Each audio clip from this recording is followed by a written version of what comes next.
Hi, it's Fizz Taro. Hello, collective. So this is your sabihin nating mid-April love reading. Okay? So, tingnan natin kung ano bang magiging takbuhan, ng inyong love situation. Okay? So, syempre, before tayo mag-start, kung hindi ka pa nakakapag-subscribe, please to subscribe and hit the notification bell para lagi po tayo maging updated sa mga mangyayari pa lang. Okay? And syempre, kung may tanong po pagdating sa private reading, just message me sa akin pong FB page for more info. Ganun din po kay Perception of Light. Okay? So, yung kanyang FB page is ito. Okay? And yeah, don't forget to follow. Okay? And syempre, pagdating sa ating mga evil eye items, so po, available sila ngayon. Okay? And message lang kayo, okay? Para alam nyo yung ibang detalye o kung may mga tanong pa po kayo, ha? So, ito yung ating all-in-one Evil Eye Bracelet, available in red and black strings, okay? May initial, okay, ng name, kung sino man yung gagamit, okay? And syempre, ito yung ating Evil Eye Ring, adjustable, non-tarnish, and ang tawag dyan, hypoallergenic. Okay? So, ito naman yung ating isang, ang tawag dyan, design ng ating Evil Eye bracelet. Okay? So, this is unisex and this is garterized naman. Okay? Ang kaibahan niya dito is na tawag dyan, na adjust. Okay? So, yeah, for unisex. So, unisex, babae, lalaki, pwede kahit ano. Kahit kanino. Okay, so ito naman ang ating Evil Eye necklace. Okay, so yan siya. Okay.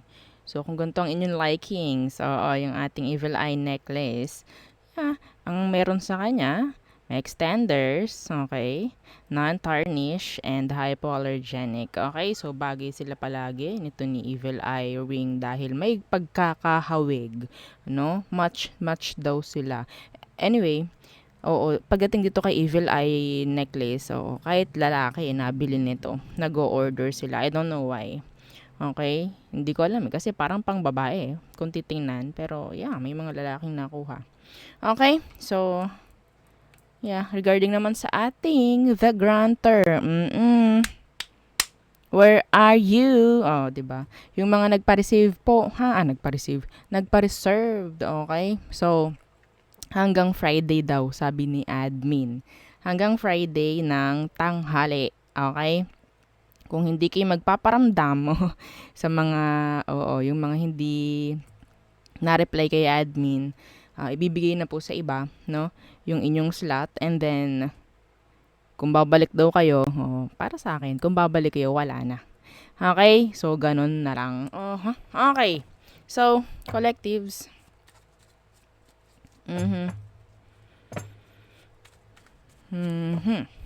Collective love reading. This is for mid-April. Okay.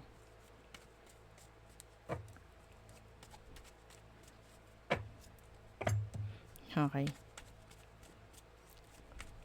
Ano bang meron?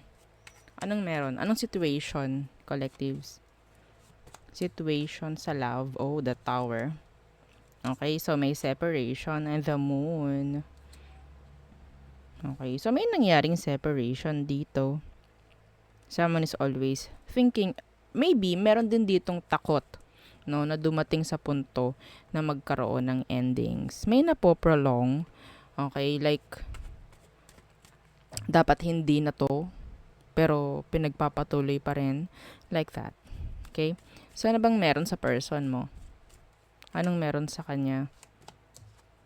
The Ten of Wands in reverse. Yeah, and the Two of Cups. So, kung may separation dito, ito yung taong dinrap ka or dinrap mo nga. Okay? I think hindi na rin ganun, like sabihin nating mas prefer mo, no, na tanggalin itong taong to sa buhay mo kasi mas nakakagaan. Okay, mas nakakagaan. Sabihin natin yes, may separation, yes, malungkot, yes, hindi maganda sa pakiramdam, pero mas magiging okay No, sa tingin ko, kung yun nga, pipiliin yung hiwalayan. Okay, so ano magiging takbo nito? Okay, anong magiging takbuhan nito ng inyong connection na itong nagtapos? Yes, meron pong nagtapos. Okay? Okay, the Knight of Wands in reverse. Okay, so sinasabi rito na may chance na yung iba sa inyo, yung kinakasama nyo or yung nakarelasyon ninyo is someone like a player. Okay, yeah, and the Two of Coins. Sinasabi ni Universe na okay, tama na dinrap mo if ever dinrap mo. Pero if you're planning pa lang to drop this person, you're I think tama, no? Yung magiging decision mo kung idadrop mo nga kasi they're not serious. They're just like like want to play lang o playtime lang ang gusto, mga ganyan. So, yeah. Okay. So, wala ka dapat panghihinayang if ever, meron. Okay, wala dapat. Okay? So, what's their next plan or next action towards you? This, mid-April. The Queen of Wands and the Five of Wands. So, they will get your attention. They will get oo. Mag-expect to, oo, na talagang makukuha niya yung attention mo. Okay? Mas maganda wag mo lang pansinin. Yes. Some of them, ang gagawin is,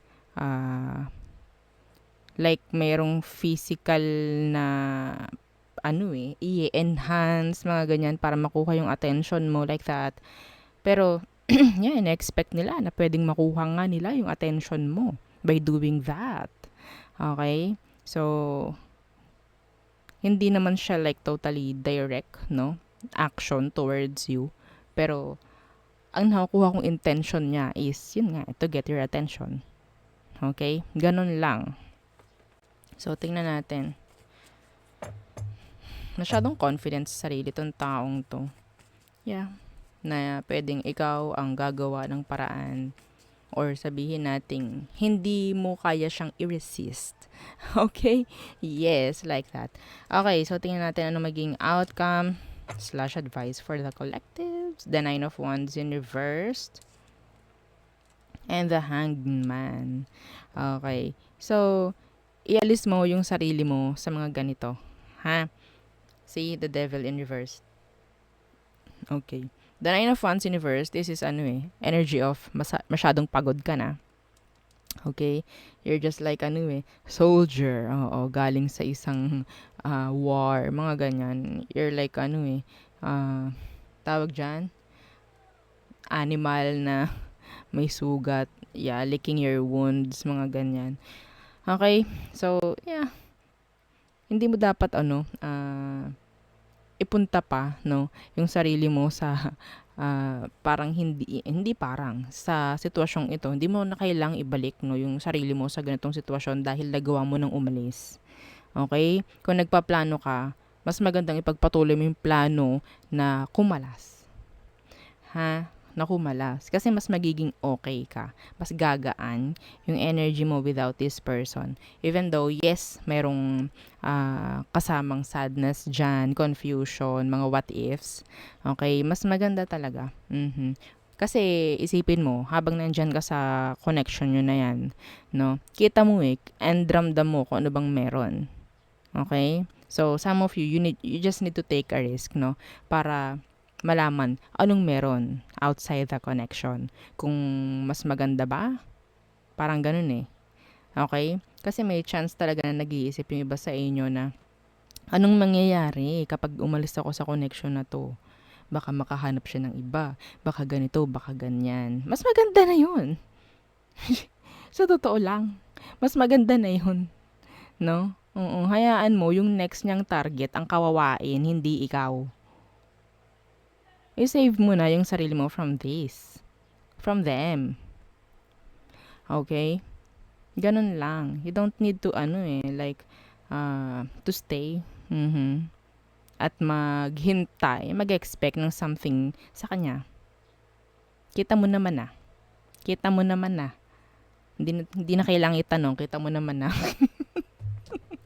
Okay. So, and ramdam mo na, o, 'di ba? So, 'yun ha, ang ating reading for the collectives. Again, yeah, don't forget to like, share, and subscribe, and follow our FB page. Thank you. Bye.